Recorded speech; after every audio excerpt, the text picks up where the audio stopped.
bonjour à tous. Nous sommes ici pour une présentation de l'encyclique du pape François, Fratelli Tutti, tous frères, dans laquelle le pape propose des repères à l'Église, aux hommes de bonne volonté pour favoriser, vivre une fraternité universelle.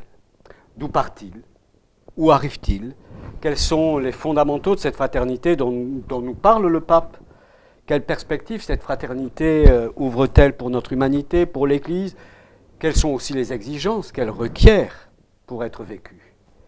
Et comment ce texte interroge-t-il notre foi? Comment met-il en lumière ce que nous vivons et ce que nous sommes appelés à vivre? Voilà. Quels sont les enjeux de cet appel à la fraternité universelle, tant pour l'Église que pour la relation de l'Église avec le monde et dans le monde? Autant de questions auxquelles les différentes séquences voudraient apporter des éléments de réponse pour favoriser un partage entre nous et dans une certaine mesure la redécouverte de la place, de l'importance de cette fraternité dont nous avons à être tout à la fois les promoteurs, sans pour autant nous en croire propriétaires, les défenseurs et les gardiens. Et pour nous y aider, eh bien, nous sommes heureux de pouvoir compter sur la contribution du père Jean-Marc Nicolas, prêtre du diocèse de Périgueux. Bonjour. Du père Albert Rouet, archevêque émérite de Périgueux, et de moi-même, Thierry Nicot. C'est Poitiers, mais c'est pas grave, Thierry. Merci quand même. J'ai dit Périgueux. Ah ben voilà. Bonjour à tout le monde. Voilà. Merci à la technique de nous accueillir. Il me revient d'assurer la première de nos rencontres. Alors, il faut bien savoir que cette longue encyclique destinée à tout le monde suit la précédente sur les problèmes d'écologie, Laudato Si, qui se référait déjà à la personne de François d'Assise, puisque Fratelli Tutti, tous frères, est aussi une citation de François d'Assise, qui est d'ailleurs citée 6 fois dans cette encyclique. Elle a quelques points particuliers que je vais juste rappeler pour commencer. Le pape, curieusement, se cite 155 fois. C'est beaucoup, mais quand on fait la liste des moments où il se cite et des endroits où il se cite, on s'aperçoit premièrement que c'est un thème qui revient chez lui depuis le début de son pontificat. C'est-à-dire, c'est la 8e année, et pendant ces 7 années précédentes, à chaque fois qu'il en a eu l'occasion, il a parlé du thème de la fraternité. Et deuxième remarque, il cite les endroits où il a parlé et également des conférences épiscopales. Or, surprise, on trouve des pays et des conférences épiscopales auxquelles, spontanément, nous, Européens, nous ne penserions pas. La République centrafricaine, le Congo, les Indes, la Colombie, le Mexique. Autrement dit, la manière même de faire montre cette universalité de la fraternité à laquelle est consacré ce texte. Et avant d'entrer directement dans le texte, il y a un personnage qui revient une dizaine de fois dans cette encyclique, c'est François d'Assise, dont le portrait, présenté par Jean-Marc Nicolas, va ouvrir notre première rencontre. Au cœur de cette réflexion et de ce cheminement qui nous est proposé, je vous invite à regarder, à contempler, voire à redécouvrir le visage de saint François d'Assise. D'abord, le resituer dans son époque et dans le contexte où il a vécu. Il est né dans les années 1181-1182 et il meurt en 1226. Donc, dans sa vie si brève, il y a 2 grandes périodes, cette vie agitée, cette vie quasiment chevaleresque, goûtant aux guerres contre la ville ennemie d'Arezzo, cet élément qui apparaît dans le cœur de ce qu'il a pu vivre, de cette agitation, de ce chemin de conversion, de son témoignage et la manière de redonner à l'Église les fondements de l'évangélisation. Enraciné dans cet évangile qui va totalement le bouleverser et le conduire à changer de vie, l'un de ses premiers biographes, il faut savoir que saint François d'Assise a été canonisé 2 ans après sa mort. c'est-à-dire en 1228. Et le pape Grégoire IX de l'époque va demander à un franciscain, Thomas de Celano, de dire et de retracer cette vie. Thomas de Celano a connu donc de son vivant la vision. Et il va donc écrire l'une des premières biographies de saint François d'Assise, la vie du bienheureux François. Et Thomas écrit cela. Et regardez donc ce visage de terre, ce visage d'humilité, où à travers cette paix intérieure traduit le mystère d'une rencontre. Je cite Thomas de Celano. De taille moyenne, assez proche de la petitesse, il avait une tête moyenne et ronde, le visage allongé, le front plat et petit, les yeux moyens, noirs et simples, les cheveux foncés, les sourcils noirs, le nez régulier, mince, droit, les oreilles dressées, mais petites, les tempes plates, les dents serrées, régulières et blanches, les lèvres petites et minces, la barbe noire aux poils clairsemés, le cou mince, les épaules droites, les petits bras, les mains fines, les doigts longs, les ongles allongés, les jambes minces, les pieds tout petits, la peau fine, la chair très peu abondante. Dans ce portrait de Cimabue, qui date de la fin des années 1260-1270, nous voyons une interprétation de ce texte, de ce travail de vie, puisque Cimabue n'a pas connu saint François d'Assise, de la manière dont l'artiste redonne une vie, une densité que l'on peut percevoir avec la profondeur de ce regard, la douceur de cet homme. Cet homme, la description du petit pauvre, nous renvoie à une véritable pauvreté, qui n'est pas dénuement, mais conversion de vie, don de vie, enraciné dans le Christ. C'est cela notre chemin, ce chemin que nous allons découvrir à travers différentes représentations à partir des fresques de la basilique supérieure d'Assise de Giotto. Chemin, passage, mystère de don et de communion, mystère que nous allons maintenant retrouver avec le Père Rouet. Alors, toujours en gardant les yeux sur cette représentation de François d'Assise, nous rentrons dans le texte. L'introduction fait allusion à un rêve, comme Martin Luther King, que le pape d'ailleurs va citer à la fin. Est-ce que la fraternité est un rêve? Et même il ose ce mot, est-ce que ce ne serait pas un délire dans le monde dans lequel on est de parler de fraternité? Et donc il va commencer, pour bien montrer que ce n'est pas un délire ni un rêve, par parler de la réalité, c'est-à-dire, premier chapitre, de tous les obstacles à la fraternité.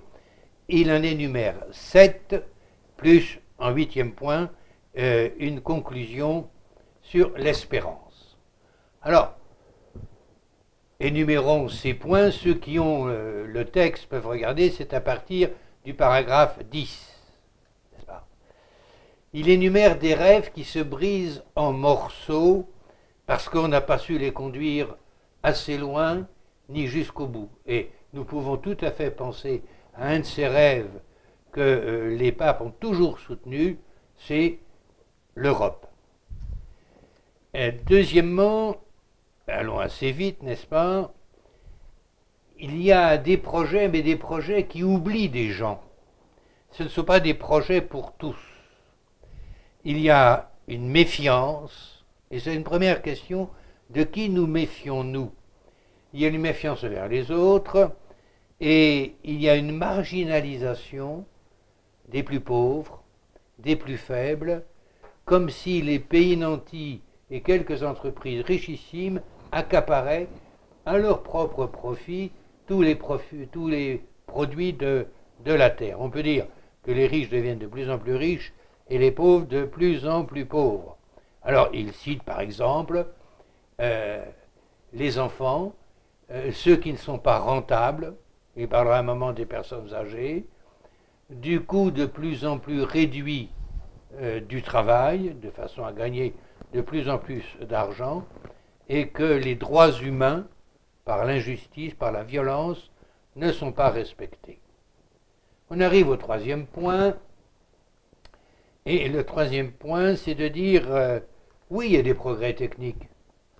Oui, c'est vrai, on a fait beaucoup de progrès. Mais qui en profite? Est-ce que nous avons le sentiment d'appartenir à la même humanité? Prenons un exemple qui n'est pas dans l'encyclique. Acheter n'importe quel produit, il est transporté par un pays, produit dans un autre pays et vendu par un troisième pays. Notre consommation habituelle, ordinaire, le simple téléphone qu'on peut acheter, met en œuvre 7-8 pays différents. On n'en a pas conscience. Nous dépendons énormément, et là le pape, je reviens à son texte, le souligne, de cette réalité mondiale, mais on en a perdu le sentiment. Et on arrive ainsi au quatrième point, qui est une allusion à la pandémie dont nous souffrons tous. 6 fois dans son texte, le pape va parler du Covid-19, de la Covid-19, n'est-ce pas?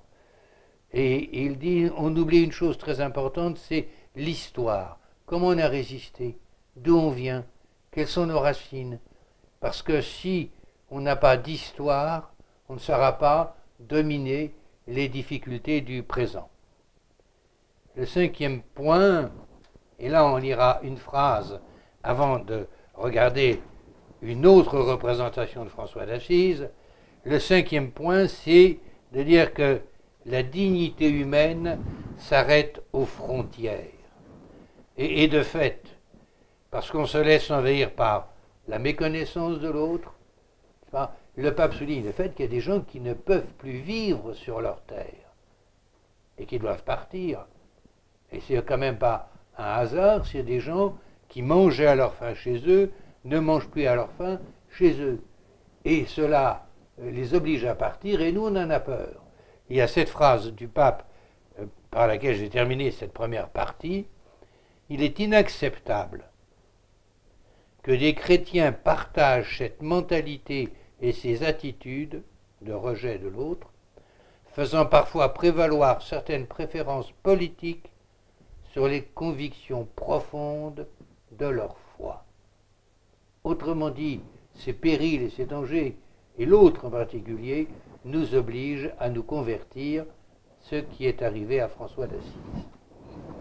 Et cette conversion commence avec une autre fresque, qui est celle de l'hommage d'un homme simple, de cet homme simple qui rend hommage à François. Mais ce n'est pas la représentation ordinaire de François. Ici, nous voyons cette fresque qui est la première du cycle de l'œuvre de Giotto, à l'intérieur de la basilique supérieure d'Assise. C'est la première à gauche en rentrant, c'est-à-dire au nord. On voit Saint François sur la gauche avec 2 de ses amis. Et remarquez François qui est richement vêtu. Il est vêtu comme un bourgeois, ce qu'est son père, qui est un bourgeois, donc un grand marchand, également échevin, qui appartient donc à ces notables de la ville d'Assise. Et pour bien signifier cela, nous avons derrière les 2 jeunes amis de François d'Assise, donc le palais communal.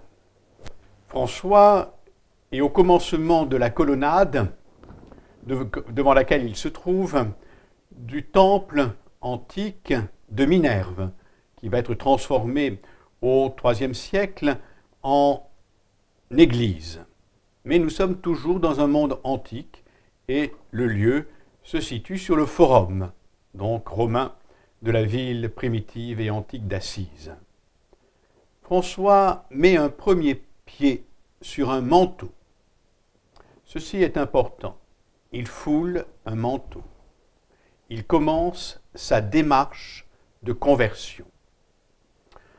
L'histoire raconte que le geste de cet homme simple est de jeter, chaque fois qu'il voyait François dans la ville, il jetait le manteau à ses pieds, lui promettant, chaque fois qu'il le croisait dans les rues d'Assise, en le proclamant digne d'être et de vénération, d'être un homme qui va quitter sa vie de notable pour découvrir le mystère du Christ.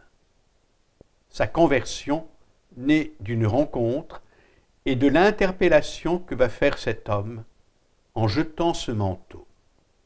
Derrière lui, derrière cet homme, je dirais accroupi à genoux, nous voyons deux notables, plus âgés que les amis bien sûr de François d'Assise, qui sont également des échevins, et ils font grise mine.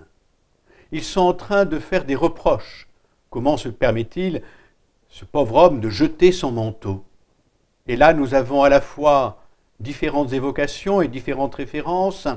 Regardez la main gauche de François d'Assise qui passe la première colonne du temple devenu église dédiée à Sainte Marie.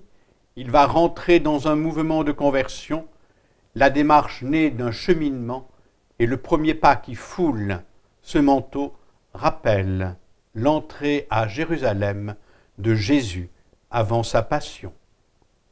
Donc, il est incorporé au cœur d'une église, puisque c'est lui qui va restaurer cette église, qui va rebâtir l'église, non pas une église de pierre, mais une église, communauté de croyants. L'église qui va être sauvée par le témoignage de cet homme.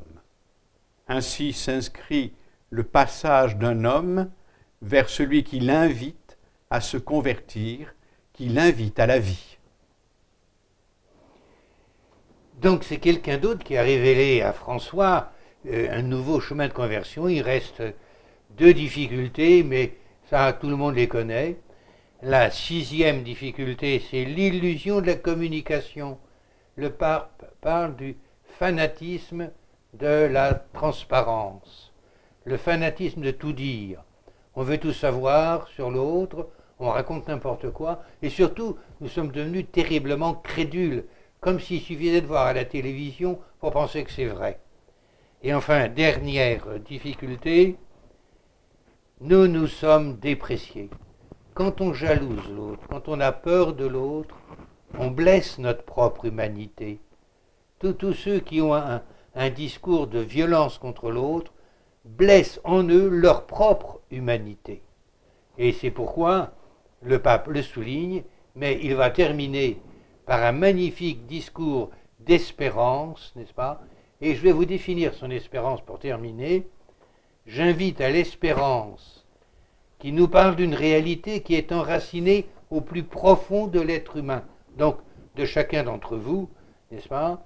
Et cette racine nous parle d'une soif, d'une aspiration, d'un désir de plénitude, de vie réussie, ce qui remplit le cœur et élève l'esprit. L'espérance est audace, et nous allons nous arrêter sur ce dernier mot, à moins que Thierry veuille compléter notre travail. Non, je n'ai rien à ajouter.